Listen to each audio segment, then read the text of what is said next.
Selamat datang di segmen analisa. Akhirnya hari ini sudah resmi dari KPU Komisi Pemilihan Umum Indonesia untuk tahun 2024 meresmikan dan menetapkan bahwa Prabowo Subianto dan juga Gibran Rakabuming resmi menjadi presiden dan juga wakil presiden terbaru 2024. Ada beberapa yang akan kita bahas dalam video kali ini. Salah satunya menjadi pertanyaan netizen dan juga rakyat Indonesia.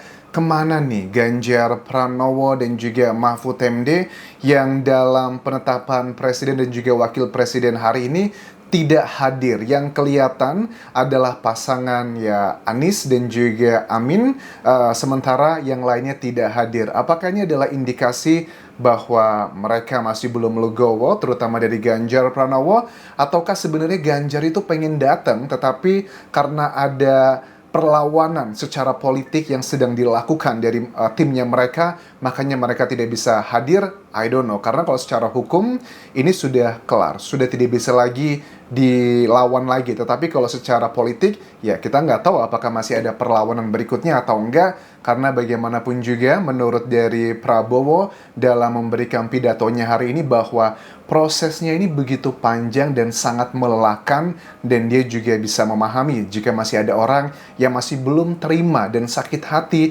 dengan hasil Pilpres 2024.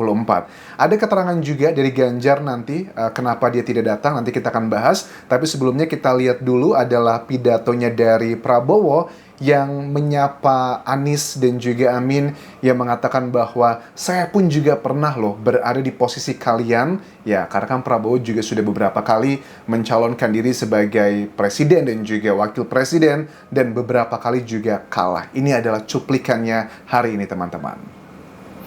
Kita semua lelah, dan mungkin ada di antara kita yang tidak puas, yang kecewa. Pasti ada yang tidak puas. Mas Muhaimin, saya pernah berada di posisi Anda.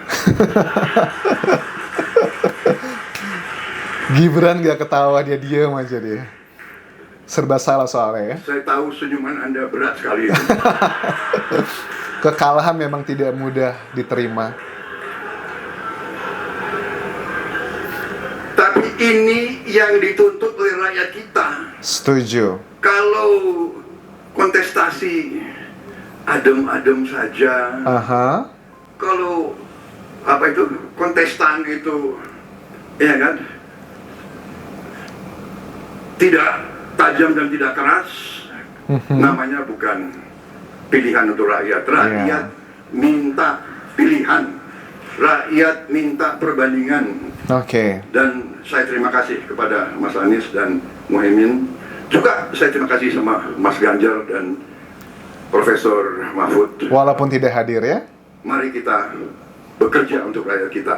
Setuju. Sekali lagi terima kasih seluruh penyelenggara pemilu. Pengabdian saudara-saudara untuk bangsa dan negara akan dicatat oleh sejarah. Iya, aku sih berharap bahwa dengan kemenangan Prabowo dan juga Gibran ini bisa membuktikan ada dua hal yang disampaikan menurut aku adalah hal yang paling penting saat ini. Prabowo mengatakan bahwa, ini aku sudah tuliskan di sini, bahwa kita harus bersatu untuk hilangkan kelaparan dan korupsi. Ini tuntutan rakyat kita. Menurut aku ya, untuk Pak Prabowo dan juga Gibran ya, Pak Gibran, apapun strategi kalian yang katanya ada makan siang gratis atau pembangunan di daerah-daerah terpencil dan sebagainya, it's okay, itu penting. Tetapi menurut aku fondasi utama yang paling penting adalah kelaparan dan korupsi. Indonesia itu bukan cuman ada di Jakarta atau di Pulau Jawa yang kota-kota besarnya aja. Ngomongin di Pulau Jawa aja, masih banyak loh pendapatan masyarakat kita yang hanya cari uang untuk hari ini buat makan besok. Itu masih banyak banget karena kehidupannya sangat pas-pasan. Kelaparan adalah bagian yang menurut aku harus segera dipertimbangkan dan difikirkan solusinya. Karena apa? Karena kalau orang ya di Indonesia dia itu nggak tahu besok mau makan apa, nyari duitnya hari ini, boro-boro mau mikirin pendidikan, boro-boro mau mikirin hal-hal yang sifatnya mungkin untuk investasi masa depan, itu mereka nggak bakal mikir ke sana. Mereka paling cuma mikirnya orang-orang yang ekonominya sangat pas-pasan, mereka mikir besok makan apa ya, jadi nggak bakal mikirin pendidikan. Padahal pendidikan tuh adalah salah satu modal utama bagi sebuah negara untuk bisa benar-benar mengubah negara tersebut menjadi negara maju. Pendidikan itu bukan berarti semuanya harus lulusan S1. Enggak, teman-teman. Pendidikan itu adalah benar-benar bahwa kita tuh memilih sekolah, memilih kayak edukasi atau skill atau apapun, ada tempat pendidikannya. Nggak harus kuliah lah, SMK atau les-les tertentu yang menunjang skill, itu juga bagian yang penting. Karena negara maju pun, aku lihat juga banyak yang mereka tidak harus lulusan S1 ya, tapi mereka tetap ada sekolahnya. Kalau mereka jago di montir, mereka jago di chef, masak, kan ada sekolah-sekolah vokasi khusus, tidak harus semuanya itu adalah S1. Terus yang kedua adalah mengenai masalah korupsi.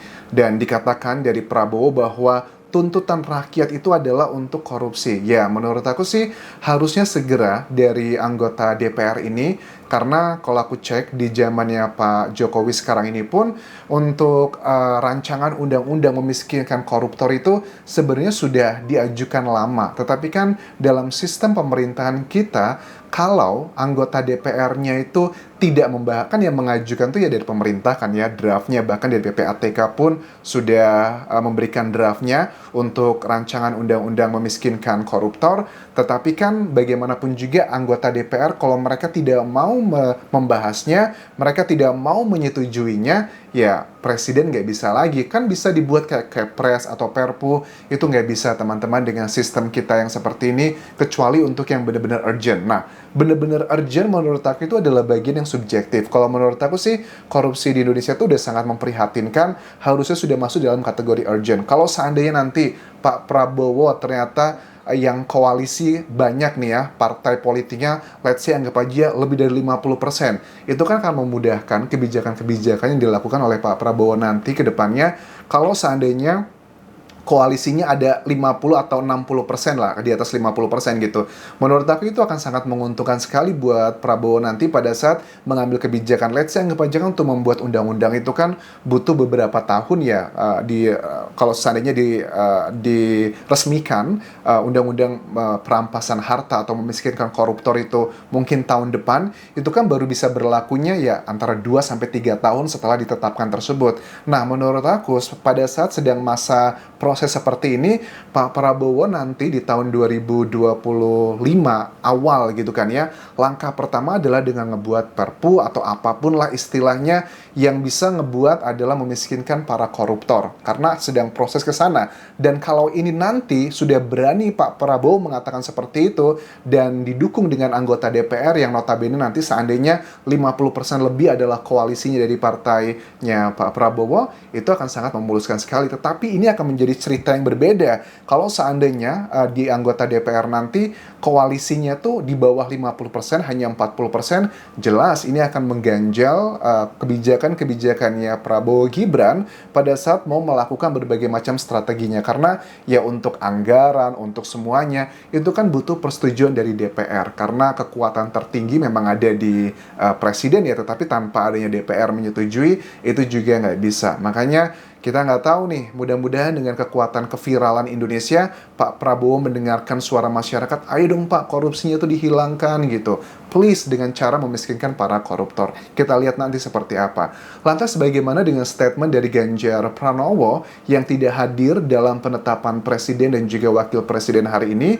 Ada keterangan di sejumlah media massa bahwa Ganjar itu saat ini sedang berada di Yogyakarta, karena kan dia baru punya rumah ya, membangun rumahnya di Yogyakarta, dan sudah menjadi warga Yogyakarta sepertinya, dengan statementnya bahwa saya tidak mendapat undangan tentang rapat pleno itu. Undangan awal itu ditujukan untuk ketua umum partai, dan pagi ini saya baru terima kabar itu bahwa saya diundang, dan ini sudah sangat telat sekali.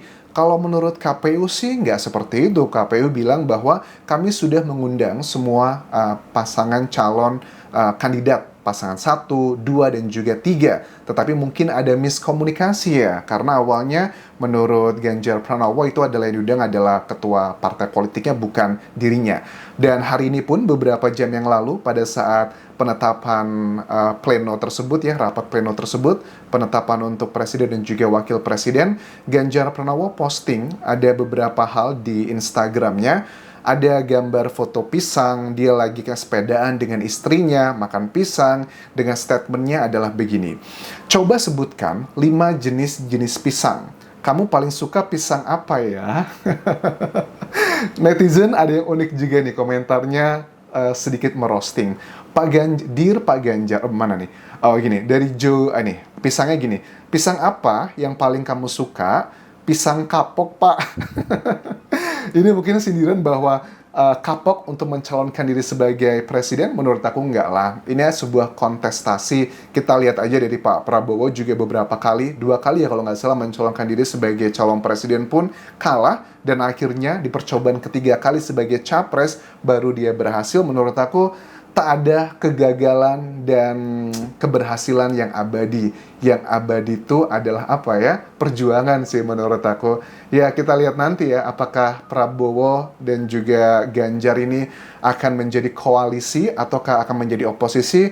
Kalau dari Ganjar sih, dari PDIP, sepertinya mereka akan menjadi oposisi, which is good juga. Karena ada kebijakan-kebijakan yang bisa menjadi pengontrolnya adalah dari mereka yang oposisi. Kalau koalisi dibutuhkan juga agar bisa memberikan kemudahan pada saat Prabowo dan juga Gibran memberikan kebijakan ataupun juga strategi didukung sama anggota DPR. Well, that's it yang bisa aku update mengenai drama perpolitikan di Indonesia. Sekali lagi selamat untuk para pendukung pasangan nomor urut 2, Prabowo dan juga Gibran, yang resmi menjadi presiden dan juga wakil presiden.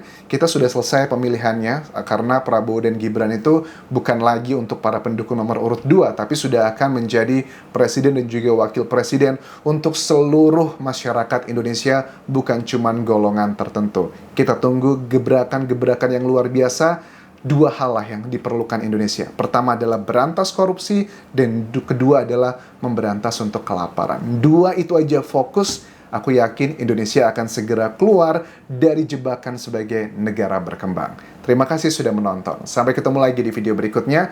Tinggalkan like dan juga komen, subscribe channel YouTube ini, follow Instagram, Facebook, dan juga akun TikTokku di Anjasa Asmara. Sampai jumpa.